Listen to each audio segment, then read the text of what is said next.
What's going on, guys? Bruce here, and welcome back to the channel. Holy shit! Oh my. Alright guys, so welcome back to the channel. Everyone has been asking about a 12 valve build, if we're going to be doing a build. So here it is. We bought the truck yesterday. It's here at the shop. Over the next 3 days, we will be starting with a bone stock 97 12 valve 5-speed 215 horsepower engine, creating a 850 horsepower monster. So stay tuned, watch this badass build process. Some parts just showed up. We're going to go check out the boxes and see what came in. I want to go ahead and name some of our sponsors: Diesel Auto Power, Fast Fuel Systems. Those guys have tremendously set us up and gave us, literally, they set us up with everything we need to get this build started, along with South Bend Clutch has sent us a dual disc street competition clutch. That will be here tomorrow. Today's Wednesday. So stay tuned for this amazing, badass project we're about to get started on. Good. Guys, it's like Christmas today. In case you can't tell, we've got boxes on boxes on more boxes. I think this right here is from Flexolite. We've got some fans from Diesel Auto Power. Those guys have set us up. We've got more boxes. We're going to start opening and unboxing. So this is from XDP. I know we ordered some stuff from Hamilton products from those guys. Come over here. So let's get this bad boy opened up and see what's in here. Sounds like valve springs to me. Got to have those in your 12 valve if you plan on doing anything more than 3,500 RPM. So we'll get this thing ripped wide open and see what we're looking at. Nobody wants packing paper. Alright. So we've got some beehive springs from Hamilton. I think they're 165 pound springs with titanium keepers and retainers. This will be our valve train. Part of the valve train for the truck. This is another box I've actually already opened, and it is from Attitude Performance. This is from Diesel Auto Power. These are some billet freeze plugs to the side of the block and a billet rear fleece plug. These are almost a huge pain in the rear to install unless you have the transmission out, but we will actually have, you see my face in the door? So we'll actually have the transmission out of the truck to put the clutch in it, and we're going to go and get that installed at the same time, so that will be a piece of cake. Which box is next? Alright, let's check this one out. This is from XDP, Extreme Diesel Performance. XDP.com, folks. Check them out. Let's see what we got going on in here. I'm not fancy and don't have a razor blade on hand, so we're just using a pair of kitchen scissors.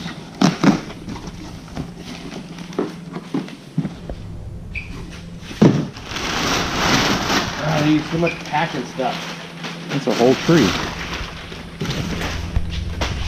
Alright, so as you can see right here in the background, we've got a fluid dampener for the truck, because all the ARPMs are going to be spinning. So that's right there. We've got the fluid dampener drill pin kit. We use this for higher horsepower. It keeps you from shearing bolts off the dampeners. We have got a fuel sump. Like I told you, Fast is sending us a 220 gallon per hour lift pump, and we need a way to get the fuel out of the tank. So what better way than to do it with a billet aluminum sump from Extreme Diesel Performance. And it has an inlet and a return, so that'll be nice and easy to install. We don't have to drop the tank in order to install that.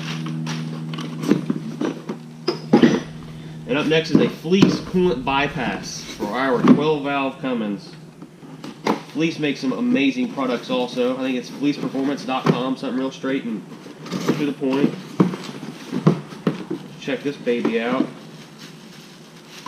This looks super cool. Gosh, it ain't so hard. Well, I was a dummy and ordered a rear freeze plug. We don't need it because I ordered a fleece coolant bypass and it actually takes place of the rear freeze plug. So we actually do not need it. Go figure. So we'll put that right back there. And last but not least, from XDP, we have some Mishimoto hoses. And I think they sent us the wrong ones. Those look a little small in diameter. I don't know what the hell those fit.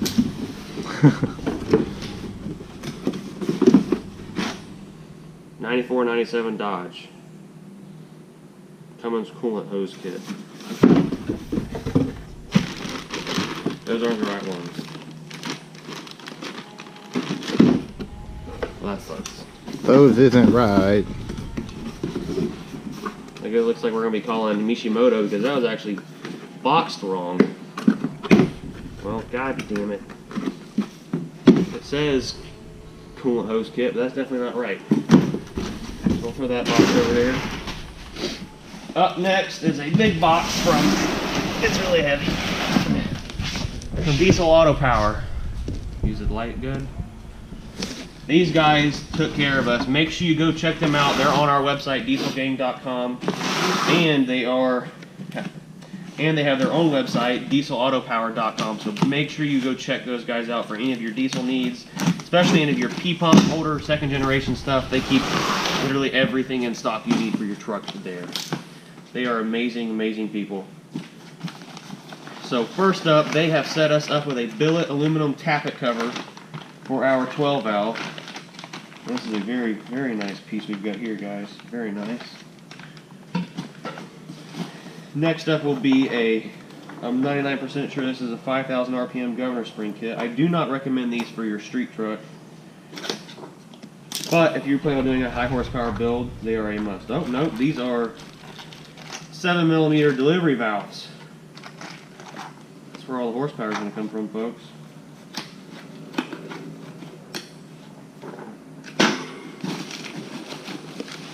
Next we've got, looks like a downpipe. We will be running a Peterbilt HE351 turbo, and Diesel Auto Power also makes a custom downpipe that will bolt right up to that turbo without any cutting or modification, so check that out. Looks like we've got a front crank seal.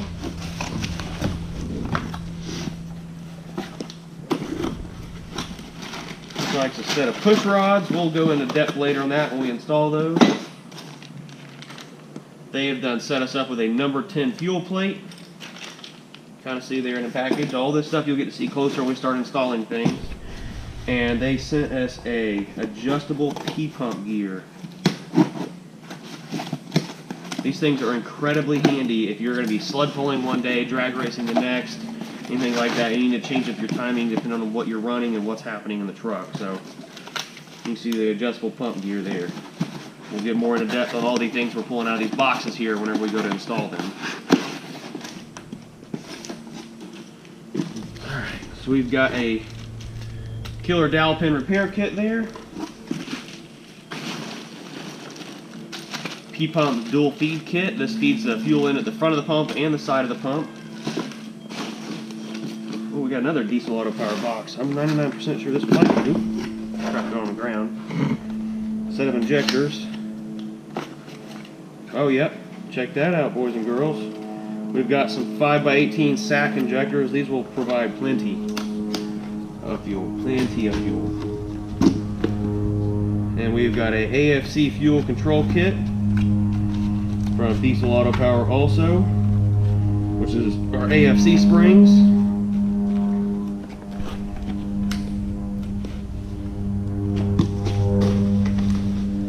And right here we have our 5,000 RPM governor spring kit, which is going to be a blast. All the RPMs, folks, all of them. If you got anything else in here.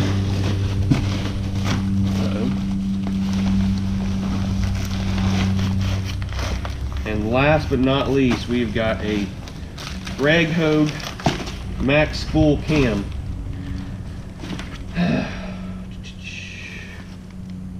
This is a Grind 214-260. I'm not going to open that up until we get ready to use it. So we'll set that to the side. And that is it as far as those parts right there go. And I'm 99%, yep, this is a set of intercooler boots. We're not going to open those up quite yet. Now let's see what we got going on right here. From XDP, we did also order a set of gauges, and this is most likely the gauge pillar pod from Autometer. What do you know? That's exactly what it is after I showed you. Alright, so you guys seen how many parts showed up? We're waiting on one package that will be here tomorrow, which includes some Diesel Auto Power t-shirts we're going to be wearing for this build. We've got some We've got the billet front cover and a few more small parts coming from Diesel Auto Power. Like I said, go check those guys out. Yes, I'm plugging the piss out of them, but those guys have set us up with these amazing badass parts this build. There is so much work to be done in the next 3 days. So I'm just going to kind of give you an idea of what we're doing. I'm not going to go into depth on videoing everything that we do. There will be some how-tos going on while we do this, which you're going to have to head over to the future Diesel Auto Power YouTube channel, which I will be creating for them. We've got the front bumper removed. Next, we're going to go to remove the...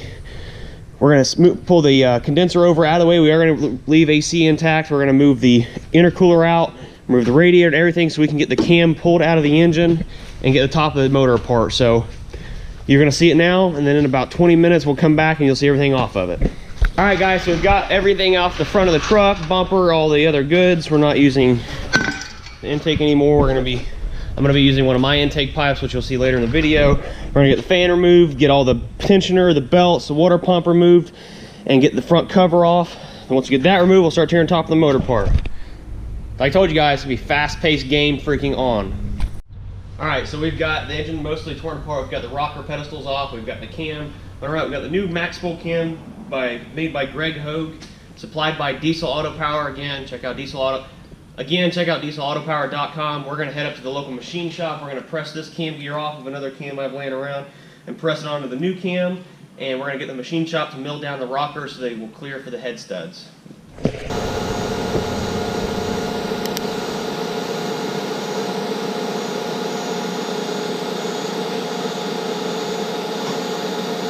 So I got the front of the motor all torn apart. We're about to start doing the valve springs. I've got my valve spring compressor on here. What this does is you turn the engine to top dead center, or you bring what you do is you bring the piston for the cylinder you're gonna be doing the valve springs on all the way up to the top. You can either pull an injector out to find that, or you can press the valve springs just enough so when the piston comes up, it actually pops the keepers loose. So we're gonna go ahead and start installing our Hamilton Beehive valve springs. You can see how they're smaller at the top, bigger at the bottom, so the bigger obviously goes towards the bottom. And the reason we're doing this is obviously for more seat pressure, but also the keepers and retainers are made out of titanium and steel, and it keeps you from dropping valves. So we're going to go ahead and get those installed, and then after that we're going to get the injection pump removed. We've got all the valve springs installed. As you can see, if you've ever seen stock ones, you see these, you'll know there's a massive difference in them. The rockers have been sent off. We dropped them off at Bullfrog. They're getting the rockers machined down and for clearance for the ARP head studs. We're going to go ahead and get the we're going to wait on installing the push rods until tomorrow when we have the head studs. They'll be here tomorrow also. And once we get the head studs done, we'll get the push rods set back down in there. But for now, we're going to go ahead and remove the turbo, exhaust manifold, and then onto the injection. So we got the exhaust manifold pulled off. Me mistaking that this motor only had 3 freeze plugs inside of it, and actually has 4. So I've got 3 of them. We're going to go ahead and install those, and I might next day one. I don't know, probably not. But I'm going to go ahead and order a 4th one so we get it installed before this weekend, or before next weekend possibly. So we've got the 3 freeze plugs knocked out. Once you do knock them out, you need to take and clean the bore with some sandpaper and get that gun clean so you have a nice surface for that O-ring to fit into. Like I said, I have the rear fleece plug, but we're actually not going to use it because we have a fleece coolant bypass. And we've got the Attitude Performance freeze plugs, which we ordered from Diesel Auto Power. We're going to go ahead and get those installed on the side of this block. So I've got the freeze plugs all installed and done. We've got the exhaust manifold hung. We've got the new 6767 HE351. I know that's a lot of numbers, sorry. HE351W. It's actually a factory 3rd gen Dodge turbo that we ordered for a customer and ended up not using. So we're going to go ahead and apply it to this build from Tater-Built Turbochargers. They don't have a website, I don't think, but make sure you check them out. Austin Tate with Tater-Built Turbos on Facebook. Great people. Amazing products at very affordable too. Good quality stuff, but affordable also. So here it is. We've got it mounted up. You can see the freeze plugs back there in the back. I don't know if you can or not, but we'll get it stuck in there. You can see the freeze plugs down in there. We've got our turbo drain. We've got to get a fitting for that. We've got to get a elbow so we can make this fit right here. We are using a fleece turbo installation kit. We're going to modify it. We just need a couple fittings to make it work with this turbo. We're going to get it fixed up and have a nice clean install of this turbo. And then after that, we were going to get that downpipe installed. We're going to get the truck picked back up in the air once we finish everything with the engine. And we're going to have to build an intercooler pipe to run to the intercooler, because no one makes an intercooler pipe for this turbo on a 2nd gen. So I hope everyone is still hanging in there. We are making progress. I know this video is probably stupid long by now. I'm guessing it's probably like 30 minutes long. I hope not. Hopefully keep it back to like 20. So anyways, I've got the pump pulled off. Turbo's obviously already off, but injection pump's off. When you pull these things off, guys, make sure you prop them up with something, or you let them set down. They pour oil everywhere, makes a huge freaking mess. We've got the factory fuel pump / fuel heater bulb BS installed. Thank God the gasket actually stayed on it, so we have to scrape that off the truck. So as you can see, well, come on camera, adjust for me. Son of a bitch. So as you can see, we've got the pump off right here. We've got the tappet cover revealed. We're gonna go ahead and get the tappet cover snatched off. Back there, if you can see where the fuel pump used to go, kind of holding the light and the camera at the same time, but back in the back there where the fuel pump used to go, we're gonna block that off with a big block Chevy fuel pump block off kit. You can actually go to your local parts store. They keep them in stock, little tiny chrome thing. You'll see it once I get it installed. But anyways, we're gonna go ahead and get this installed, get the tappet cover. We're gonna go ahead and get the tappet cover removed, get the new billet one installed, and get the pump put back on it.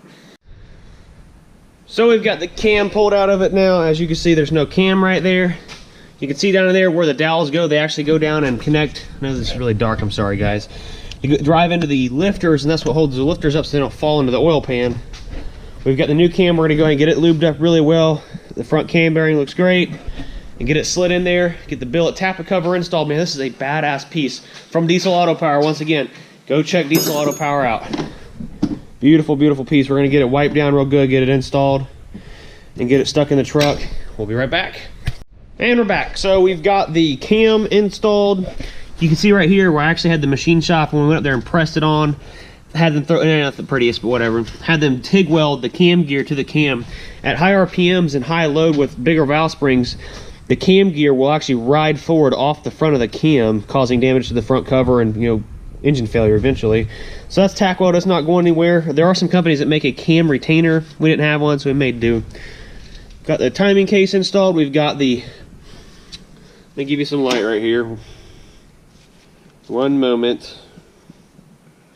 God dang it. Here we go.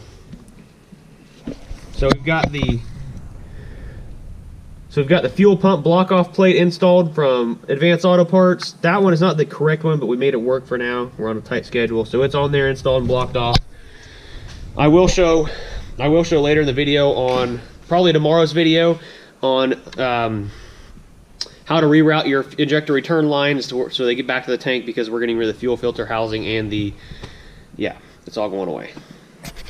So it's currently like 1:30 a.m. somewhere along there. We've got our P7100 built, done, ready to go. I've got the 7mm delivery valves. I've got the AFC kit, got the number 10 fuel plate. We are going with 5,000 RPM governor springs also. We've got the dual feed fittings installed in the injection pump. About to get it set back in the truck. Go ahead and get the adjustable timing gear installed. If you want to see the video and all the installation of all the parts we put in the injection pump, and along with the timing gear installation video, you're going to have to head over to Diesel Auto Power's YouTube channel. It's not set up yet, but it will be in the following weeks. And I may post a video on my personal channel, just a how-to. I'm not sure yet. Depends on what Diesel Auto Power wants to do as part of our agreement to the supplied parts, which I still thank them very much. DieselAutoPower.com. Check them out. Next on the chopping block, we've got a adjustable pump gear from Diesel Auto Power also. The reason we're putting an adjustable pump gear on is not just to make timing simple and easy to adjust on the fly, but these pumps do not have a keyway in them from the factory. They just have a tapered fit gear. So at high RPMs, they tend to slip. So with that being said, the adjustable pump gear, coming closer, adjustable pump gear comes with a Woodruff key that slides down inside the injection pump. They are keyed from the factory, but like I said, the pump gear isn't.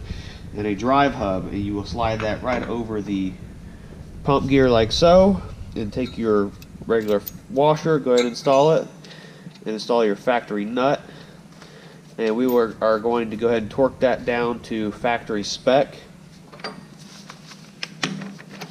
Right about there for now. And then once you have torqued that down, you're going to go ahead and install your gear. Okay guys, so I've got the adjustable timing gear installed, supplied by Diesel Auto Power. We've got the dual pump feed installed. We've got all the throttle linkage hooked back up. We've got the wiring put back in place. Everything zip tied up like it needs to be. We've got all of our surfaces pressed. Next, I'm going to get the billet timing cover installed get the fluid dampener installed. I did go ahead and do the fluid dampener drill pin kit where you put dowels in the crankshaft for higher horsepower to keep from worrying about shearing bolts off. So we're going to go ahead and get this billet cover installed. We're going to get the fluid dampener put on, and then get the radiator, intercooler, and everything else put back on. So all we have left to do tomorrow is our head studs, rocker pedestals, and run our intercooler piping. And this baby is ready to fire up, aside from our fast, which is showing up Friday. I've got the front cover all installed. I've got the fluid dampener installed, bolted down, torqued down. With the fluid dampeners for the 12 valve, since they do read the tack signal off the dampener itself instead of a cam or crank sensor. Well, this is technically the crank sensor, I guess you could call it. It does come with a relocation kit, and I did have to modify the front cover in order for this to sit flush. But it is set up, and we do have it set to the correct tolerances, and it comes with new wiring, so you can lengthen the wiring, but I was able to make the factory stuff work without having to cut or mess with it. And I used a clamp here from old sled pulling days I had laying around, and bolted it up to the front cover to secure the wire there to keep it from going anywhere. And since we're running electric fans, I'm not worried about having a fan touch anything. We're not going to bolt the fan back up since we're not using it anymore. So I'm going to go ahead and get the radiator installed, get the intercooler installed that we're going to hang up. Then I'm going to hang the Flex Light fans. So that is a wrap for part 1. I'm glad everyone stayed all through this video. Be sure to tune in to part 2, which will be posted up probably in 24 hours from now, if not sooner, of us getting the engine started and fired off. And who knows what's going to come, but there's so much content, guys. It's so hard to get all this work done and edit it, post it, and get it up on the internet for everyone to see. So be sure to check in for part 2 very, very shortly. And until then, make sure you hit the like button, subscribe if you haven't, if you're new, and be along for this ridiculous, badass journey over the next couple days till our race this weekend at Bradenton Motorsports Park for Street Car Takeover. Till then, we will see you later.